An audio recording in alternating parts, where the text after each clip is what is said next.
and on behalf of the Archdiocese of San Francisco, welcome to Mosaic. On this program, representing the Archdiocese of San Francisco, we generally talk about religion.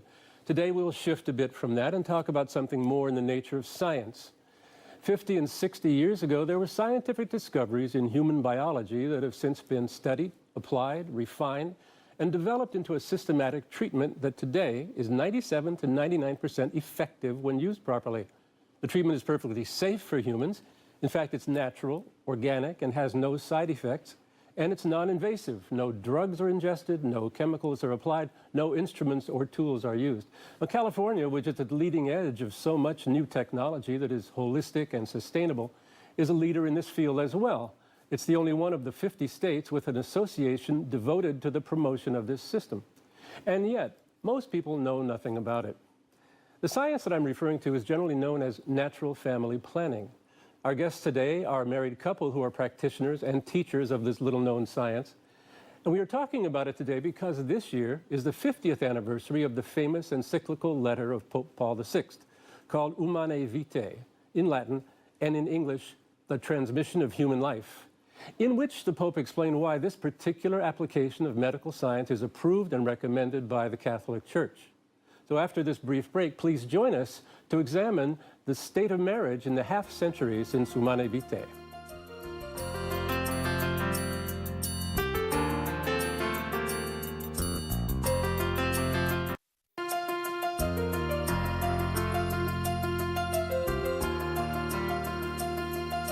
Hello, and thank you for joining us on Mosaic today. Our guests are a married couple. This is Mariana Lopez, and next to her, her husband, Carlos de la Torre. Now, they are a married couple, a Catholic couple, I believe, although I think Carlos is a recent convert to the Catholic Church. Yes. And they are here to tell us about natural family planning. Can we call it for short NFP? Is that the standard? Yes. Okay. Because I know you are practitioners of it. You've also become teachers of it. And I'd like you to tell us all about it. But first, let's get to know you a bit. Can you tell us something about your background, history, education? Yes, so we're Carlos and Mariana. And we've been married for 8.5 years, and we've been happily married. That's how we feel. When you're counting half years, you know it's married happily. Yeah, I can't wait. It isn't great. I love to be married. And we are both software engineers, so that's why we are here in the Bay Area. Software engineers, okay, yes. Okay. And you both work in the Bay Area? In the Bay Area, yeah. So, and we have three little boys. Yeah. So we're a little bit busy, but also enjoying and loving them a lot. So they have 7, 5, and 2. And we've been practicing NFP from day one. Since we got married, we started using NFP. But we decided to become teachers 2 years ago. And we've been teaching the symptothermal method for 2 years. We really are excited about it. And also we belong to the Couple to Couple League, which is this non-profit organization. And as part of NFP, we are volunteers. We don't get any money, but we are teachers. We get prepared there, trained there, and we really, really love it and enjoying it a lot. Now, I know something about your story, which is that you were a Catholic, and you were interested in natural family planning. Carlos was not, as I understand. So what was that story like? Yeah, so I am a cradle Catholic, and I went to Catholic school, and I always knew that the Catholic Church approved of the natural family planning methods and was not supportive of the contraceptive methods. So I wanted to use natural family planning when I got married. Yeah. But Carlos had a different faith background.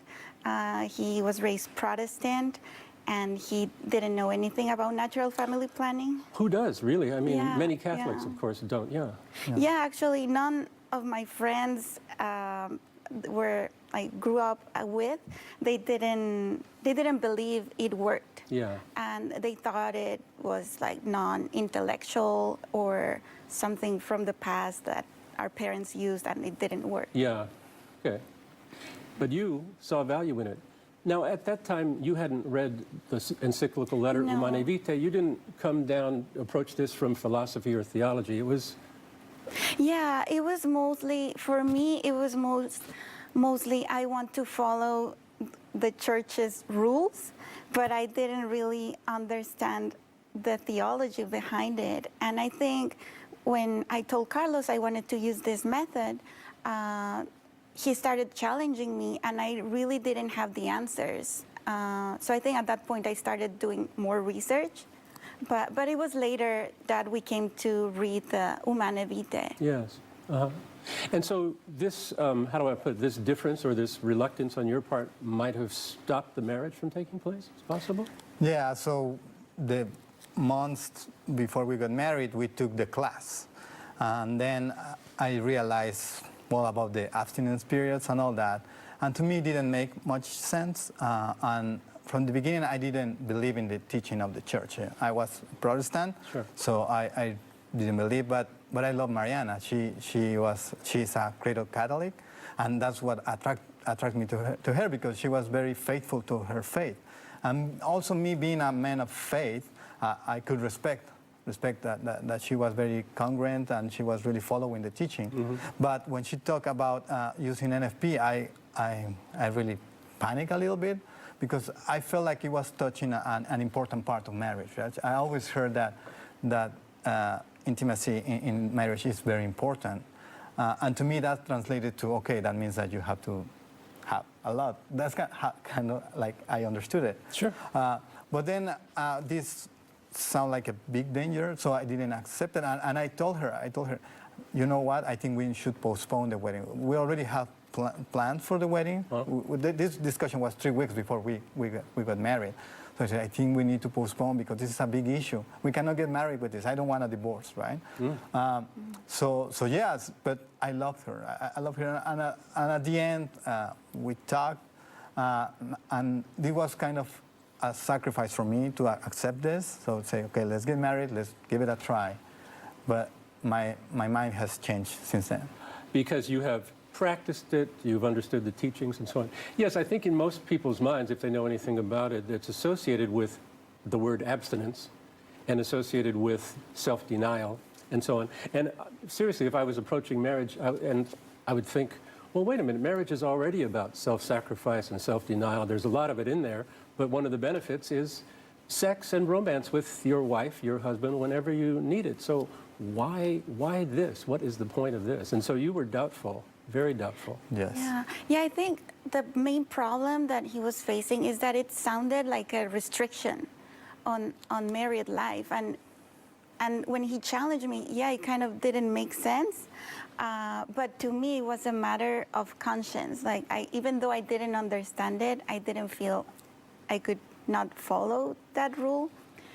I understand. So your conscience guided you, your love for her guided you in this direction. We don't yet know, as far as our discussion goes today, what NFP actually is and actually how it is practiced. So we'll take a brief break now, and we'll come back after these commercials, and we'll talk further about natural family planning and the letter Humanae Vitae.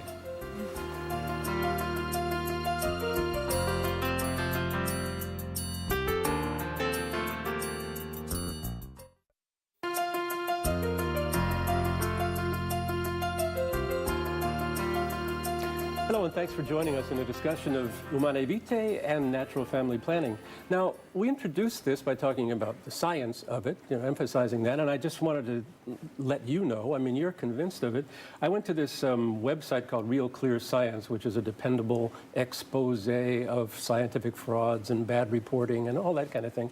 And this editor of this Real Clear Science says, he expected to find that natural family planning is based on bogus science, it's dogmatic teaching of the Catholic Church and so on, but he said no. In fact, and you can find this online if you go, natural family planning is extremely effective when it's used properly. He couldn't deny it. So, a little concession from a very secular sort of person. And I think we're finding the same sort of things from people who are specialties in fertility awareness and so on, and people who are trying to achieve pregnancy rather than postpone pregnancy. It has an effect there. But we don't yet know really what it is. So you tell us what natural family planning is. Yeah, so natural family planning, what it basically is, it's fertility awareness. And fertility awareness is to know, so as a woman, you can know during your cycle when you're fertile and when you're not. So at any given time during the cycle, as a woman, I can know if I'm fertile or not. And then as a couple, decide whether we want to achieve a pregnancy or postpone it. And these signs, we don't have to get into great detail, but they have to do with the heat of your body, the fluids in your body, and what else? Anything else?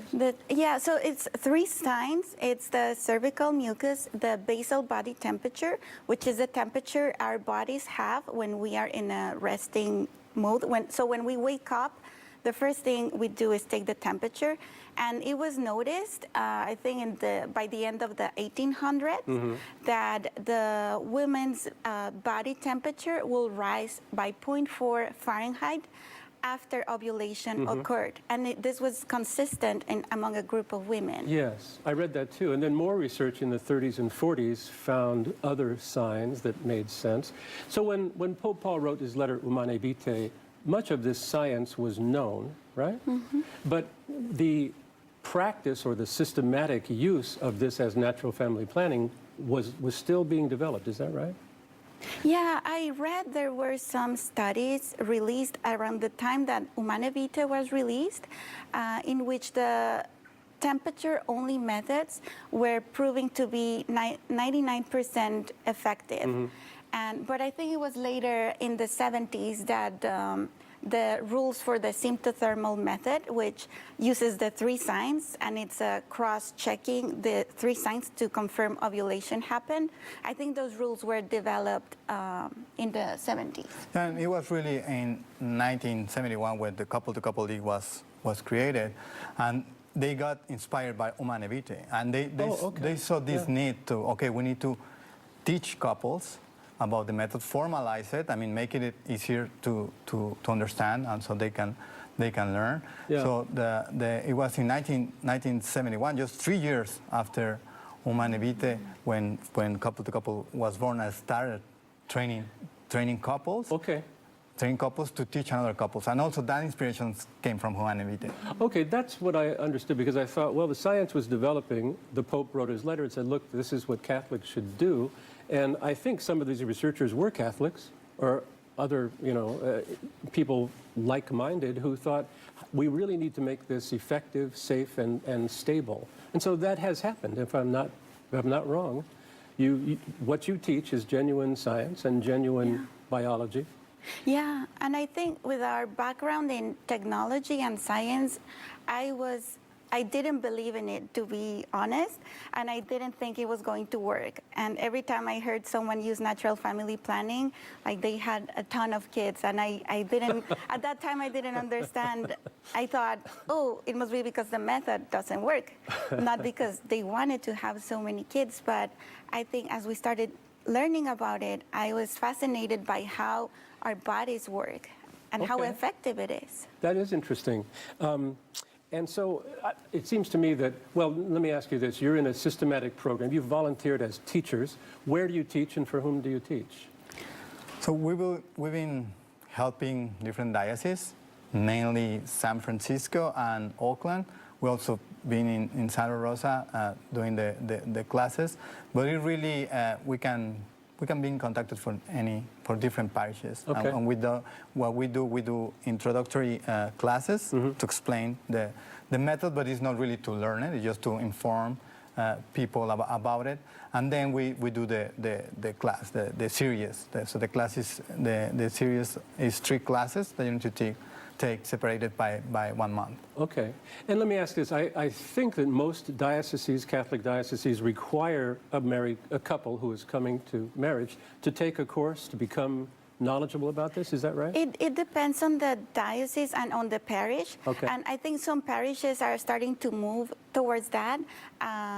So I think it's really good that couples learn about this natural, as you mentioned, organic way of planning a family, because many times what we have come across meeting other couples is that they don't know about it, or there are misconceptions and they think of this as the rhythm method. And yes, that's the old style of just counting calendar days from the woman's cycle. Yeah, and with the couples that we teach, many times they come to us and say, I don't think this will work for me because I don't have regular cycles. They change every time. And what we say is, no, this works for women with any type of cycle. I read that as well, yes. It's not about calendar days or duration of time. It's current symptoms from your body that you can... You know. Now, I'll say this, it still sounds like all the responsibility is on the woman. She has to take care of everything, she has to monitor herself and so on. So a question that would come up naturally, I think, as the couples learn this is, what's the man's part? What's he doing? So that's the beauty, and that's why I'm so happy with NFP, because I'm involved, right? At the beginning, as I said, I didn't like it much, so I didn't get too involved, but once I understood and I saw how perfect for me a woman's body is, the cycles and all that, I started to help, right? And the couple-to-couple league mission is to involve both. That's what I think is true, yes, a collaboration. Now, let me interrupt you a moment. We're going to take a brief break, and we'll come back and we'll talk for a few more minutes about natural family planning, Humanae Vitae, with Carlos and Mariana.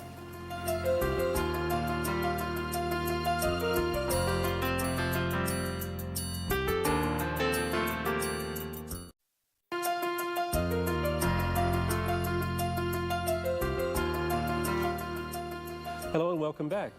We're talking about natural family planning and Pope Paul's letter of 1968, 50 years ago, Humanae Vitae, about human life. Now, Pope Paul predicted, there's a passage in this brief letter about the consequences of a contraceptive culture, and he figured that the possibilities would arise of more marital infidelity, weakening of marriage, men using women as mere instruments, the possible imposition of contraceptive practices on people by governments, and things of that nature. We do see some of these difficulties arising in the world of marriage and sexuality and so on. I don't think that as a society we're in a really happy place.